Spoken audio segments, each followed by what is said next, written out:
the tour starts, like you said, man, it starts next week. You're going to be in Indianapolis. We're in Indianapolis. Yes. You're going to be at the headquarters next Thursday. The headquarters, Okay, right. yeah, killer Is that a good venue. gig? Yeah, Is it a good gig? yeah, yeah. It's a cool venue. They bring Oh, a lot of the the older metal artists, metal bands in there. Flotsam and Jetsam was there not too long ago. I mean, you guys are coming right. again. I mean, yeah, Great. it's a good place. It's not bad. So, Okay, yeah, you guys got a mini tour coming up, man. It's not horribly long, but it's a that's good right. portion of dates. I mean, Yes, that's right. yeah, and first ever U.S. festival appearances. I mean, it's That's right. Yeah. surprising that you guys haven't done that yet. I mean, this gig at the Rocklahoma thing, that'll be the Yes. first U.S. festival, like an outdoor. The only thing we did similar that you could call a festival was in 2002, and we did the Metal Meltdown in New Jersey. Okay. But Okay. it was an indoor venue, but it was called a festival. But this is an actual outdoor. We've never played outdoors, like at a festival, and I think we're on the same bill with Soundgarden, aren't we, at Yeah. Rocklahoma? Yeah, it's a killer lineup. Great. Man, Yeah. why is it that you guys haven't done the U.S. festival scene yet? I mean, you guys have been around for a while now. Is it just never And come up? Or well, we never came over in the 80s at yeah. all, or the 90s. As I say, the first time we even played in the US was 2002. And it's a real shame, but, we should have had an American agent, and we should have come over in the 80s when we used to tour the UK, and then we just seemed to like go back in the studio and make the next record, and Right. for some reason, bands like Iron Maiden came over, and Saxon, but Diamond Head, I don't know if we couldn't get it together, or our management just weren't on the case, or nobody was prepared to put the money up. But I mean, we sort of manage now. We're not extravagant. We keep it all, pretty keep the costs down so we can do these kind of gigs. Right. And Right. we're not expecting record company to pay for, coaches and 5-star hotels and things. It's all, we just make it work. We want to do the gig, so we do what we can to make it work.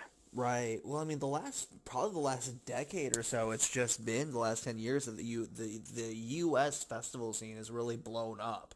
There weren't a lot of festivals over here in like 2002, and prior to that there was a few, but I mean, now you've got like the Rocklahomas and like other festivals, Yeah, Rock on the Range and stuff like that. Rocklahoma, yeah, you guys are going to have a hell of a time at that one. That one is a big one. That one's going to be fun. I mean, that's the one I've always right. wanted to go to, so... Um, man, now we got the multi-day festivals over here like you guys have in Europe and stuff, and we're finally catching up out here to what Right. you guys are doing. So Yeah, it's about, there's so many of them in the UK and across Europe. yeah, I suppose maybe that's where it's come from. If people have seen it can work across Europe and thought, well, we should try it, and it's probably, like you say, you're catching on, and hopefully people come out. I mean, there's been like festivals, hasn't like there was the US festival, was it? The yeah, Oz Festival or yeah, whatever. yeah, You know, Ozfest, yeah. there's, and I mean, I've heard of like Lollapalooza and things like that, but nothing compared to what there's got to be. There's got to be 200 festivals in the UK alone. Yes. It's mad. Yeah, it's ridiculous. There's so many. I mean, Ozfest was cool. It was more of a tour than a festival, I think, because it hit Okay. 50, 60 cities. But, I mean, now we've got the destination festivals like Download over there. We've got Rock on the Range here. So they're popping up finally. And Cool. we're only like Great. 20, 30 years behind you guys. It's not that bad, I guess. Right. Um, It makes sense. yes. It makes sense. People want to go to the big events, don't they? Oh, yeah, Yeah. definitely. Actually, my honeymoon is going to be one of the festivals next week, so we're looking forward to that. So, talked her Oh, into it. congratulations. Thank you. I appreciate that. And you guys are supporting your self-titled record, came out last year. This record has gotten some of the best reactions and responses of you guys' career so far, which is, it's crazy. But I mean, It is. Yeah, I mean, you guys have been around for a while, and the new album's getting some of the best responses. It's really cool to see, I think. Yeah. But I mean, It's unusual. It is. It's unusual for a band to be going this long and then suddenly get a lot of, positive press about a new album. Yeah. It's so encouraging, and it's given us a lot of confidence to continue and to do more. And it is a great time to be doing Diamond Head. Really, it's we're having a couple of good years. Last year was really busy. This year's getting busier and busier, so it's going well. Yeah, definitely. I mean, Rasmus is in the band now. Obviously, Nick had to step away, but especially bringing in a new singer and having an album is received as well as as this one has been. I mean, that's a big lineup change.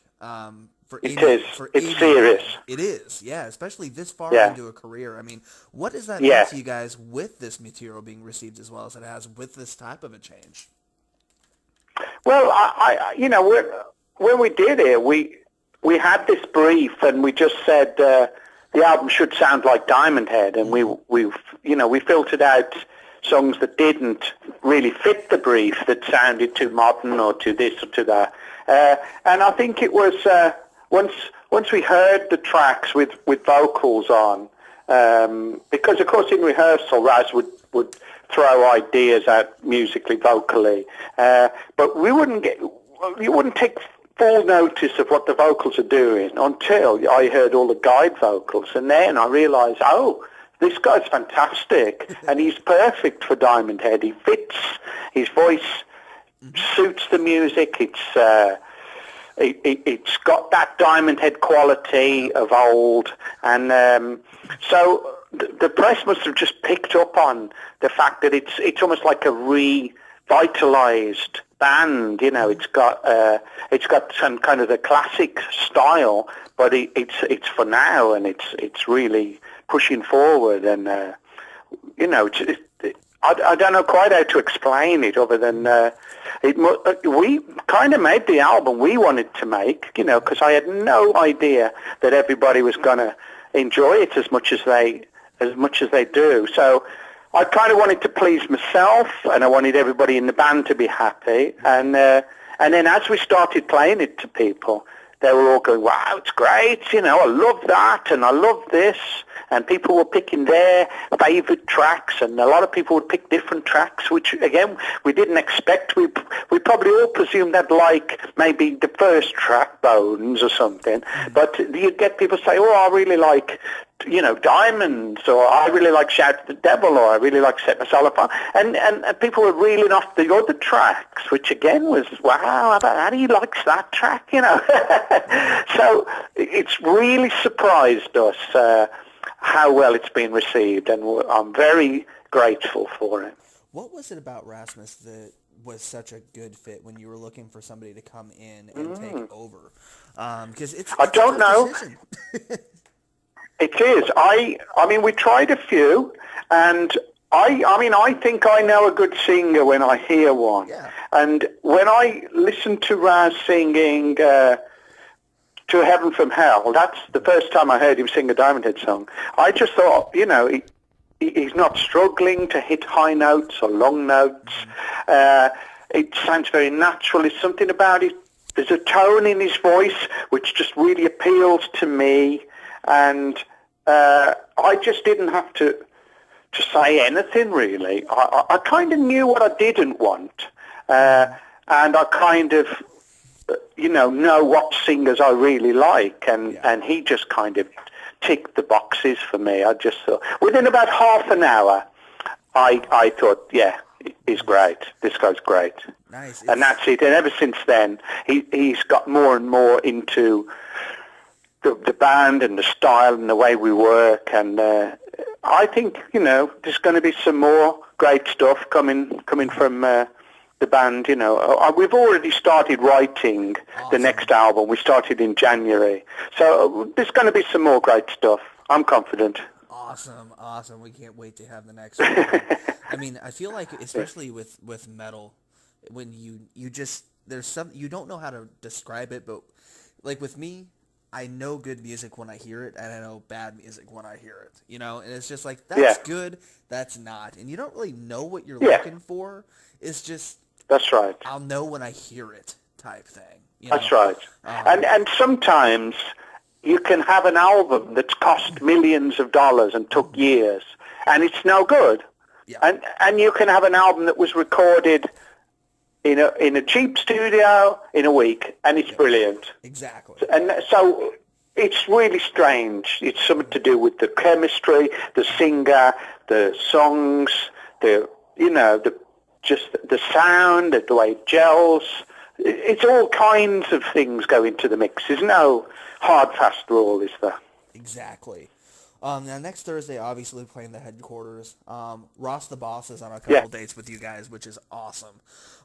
Playing headquarters here in Indy with you guys and a couple other dates. I mean, going out and playing dates with him, that's got to be exciting. What are you guys looking most forward to about coming to the U.S. this time around? Well, as you mentioned earlier, we're really looking forward to the Rocklahoma Festival because it's such a big festival, and as I say, it's our first, outdoor proper festival in the US. So that's the first gig that we got in the calendar, awesome. And the other dates we've built around them. So yeah, fortunately we got these dates with Ross the Boss. And there's one with Armored Saint as well. We're playing in Chicago with Armored Saint. So that'll be great. It'll be good for us to be playing with good bands, and it makes you step up your game a little bit if the bands on with you are good. You pull out your A game. So yeah, it's going to be good. We've not played some of these places before. We've not been to Columbus. Mm-hmm. I don't think we've done Indianapolis before. Right. So there's some new places for us. Illinois. Yeah, good markets. I mean, good. Midwest, our area out here in the Midwest, Ohio, Illinois, Indiana, Iowa, that's where metal and rock are just alive. We don't get all of the big tours, so we just appreciate it more. The crowds are rowdier, the crowds are crazier, they're more energy, it feels like. So I mean, right. It's going to be. Well, that's good news to me. That's good news to me. I'm looking forward to it. Yes, it's going to be a good time. Man, Brian, thank you so much for taking time to talk to me today. This has been outstanding. Everybody out there, catch Diamond Head Thursday, the 18th. At headquarters with Ross the Boss. It's going to be a good time. If you're not able to get out there, you're losing out. But Rocklahoma, killer festival is going to be awesome. So, yes, man, thank you so much for taking time. I appreciate it.